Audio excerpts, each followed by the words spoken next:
Guys, I can't speak. Yes, Red Hawk যুক্ত হয়ে গেছেন ফাইটে ফার্স্ট প্লেয়ার কারা টেক ডাউন করবে সেটাই দেখার বিষয়। যদি বেশ ছন্নছাড়া হয়ে পড়েছে ডাউস, সেই ক্ষেত্রে প্রথম প্লেয়ার দুপাশ থেকে প্লেয়ার হচ্ছে রেড হকস। নাও লাস্ট প্লেয়ার সার্ভাইভ করছে টিম রেড হকস এর, এন্ড এইখান থেকে যেভাবেই হোক না কেন বের হতে হবে।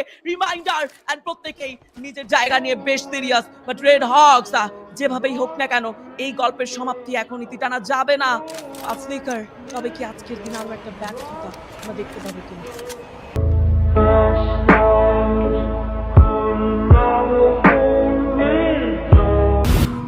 গাইস, বাংলাদেশের টিম, তোমাদের টিম, আমাদের টিম, বাংলাদেশের সকল ফ্রি ফায়ার প্লেয়ারদের team, team RSK free fire esports world কাপে কোয়ালিফাই করতে পারেনি। তারা ফাইনালে উঠতে পারেনি। Team RSK the end. क्या सोच रहे हैं मेरे कुछ समझ नहीं आ रहा, मेरा ना दिमाग नहीं चल रहा। গাইস, আমরা হয়তো তাদের প্রতি বেশি আশা করে ফেলছিলাম, তাই হয়তো তারা কোয়ালিফাই না করতে পারে আমাদের এত খারাপ লাগতেছে। তারা ফার্স্ট টাইম এরকম পর্যায়ে গেছে, তারা ফার্স্ট টাইম ই স্পোর্টস ওয়ার্ল্ড কাপ খেলতেছে, আবার তাদের রয়েছে এক্সপিরিয়েন্সের ঘাটতি, যেহেতু আমাদের উচিত হয় নাই তাদের প্রতি এত আশা রাখা। এখানে আরএসকে কে কোনো দোষী আমরা দিব না, কারণ আরএসকে তারা যত সম্ভব ভালো খেলছে। যেখানে অংশগ্রহণ করা সব স্কোয়াডেরই এক্সপিরিয়েন্স রয়েছে, তারা আগে এরকম মঞ্চে পারফরমেন্স করছে, আর সেখানে আরএসকে তো ভিন্ন। তারা ফার্স্ট টাইম এরকম মঞ্চে, এত বিশাল বড় মঞ্চে খেলতে গেছে, সেহেতু তাদের প্রতি এত অনেক বেশি আশা ভরসা রাখা আমাদেরই ভুল। আমি মানতেছি আশা ভরসা রাখা ভালো, কিন্তু অনেক বেশি চাওয়া, অনেক বেশি পাওয়া, এক কথায় অনেক বেশি জিনিসটাই ভালো। যেহেতু আমরা তাদের কাছ থেকে অনেক বেশি আশা করছি যে তারা কোয়ালিফাই করবে, দেন ফাইনাল খেলবে, ফাইনালের ট্রফিটা দেশে নিয়ে আসবে, এত বেশি আশা করা মনে হয় আমাদেরই ভুল। আর হ্যাঁ, এই যে তারা কোয়ালিফাই করতে পারে নাই, তো কি মনে হয় তাদের থেকে বেশি আমাদের কষ্ট হইতেছে? না, আমাদের থেকে 1000 গুণ বেশি তাদের কষ্ট হচ্ছে। তারা তোমাদেরকে একটি ক্লিপ দেখাই, তারপরে তোমরা বুঝতে পারবা কাদের বেশি কষ্ট হচ্ছে, আরএসকে টিমের নাকি আমাদের।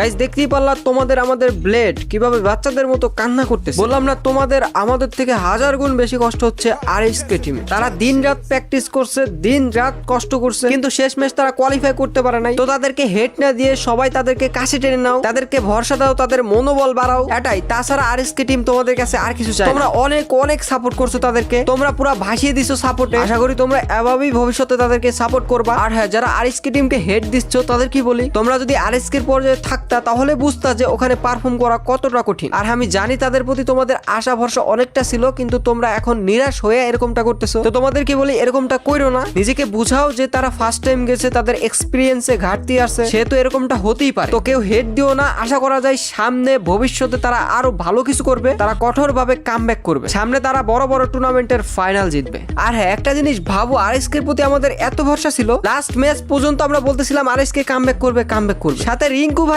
ভাইও বলতেছিল আরএসকে কামব্যাক করবে। লাস্ট ম্যাচ পর্যন্ত তাদের প্রতি ভরসা ছিল, কিন্তু সব ভরসার অবসান ঘটিয়ে তারা কোয়ালিফাই করতে পারে নাই। তো যাই হোক, এটা যেহেতু সত্যি, এটা আমাদেরকে মেনে নিতে হবে। তো এখন চলো দেখে আসি আরডিএস জুনিয়র আরএসকে সম্পর্কে কি বলছিল, বা আইএফআর কি বলছিল। হ্যাশট্যাগ 18 তে 18 নম্বরে সেখানে কিন্তু রেড হকস তাদেরকে আমরা দেখতে পাচ্ছি, তারা কিন্তু ওভারঅল ফিনিশটা করেছে। এবং যেই কথাটুকু আমরা আফটার 5th ম্যাচ সেখানে বলছিলাম যে যতই ব্যর্থতা থাকুক, যতই যা থাকুক না কেন, আরো একবার ঘুরে দাঁড়াতে হবে, সেই ঘুরে দাঁড়ানোর মতো মেন্টালিটি রাখতে হবে। এবং আমরা যারা বাংলাদেশি ই স্পোর্টস ফ্যান্সরা রয়েছি, অবশ্যই আমরা আমাদের দেশকে, আমাদের দলকে বারংবার এভাবে সাপোর্ট করে যাব, এবং ইনশাল্লাহ কখনো না কখনো তারা সেভাবে ঘুরে দাঁড়াবে, তাদেরকে আমরা বিশ্ব মঞ্চে আরো একবার দেখতে পারবো বাংলাদেশের পতাকাকে হাতে করে নিয়ে, লাল সবুজের সেই পতাকাকে হাতে করে নিয়ে সবার উপরে উন্মোচিত করতে। একদম। এবং একটা জিনিস বলতে চাই, রেড হকস এটাই তোমাদের শেষ নয়, এটাই তোমাদের মাত্র শুরু।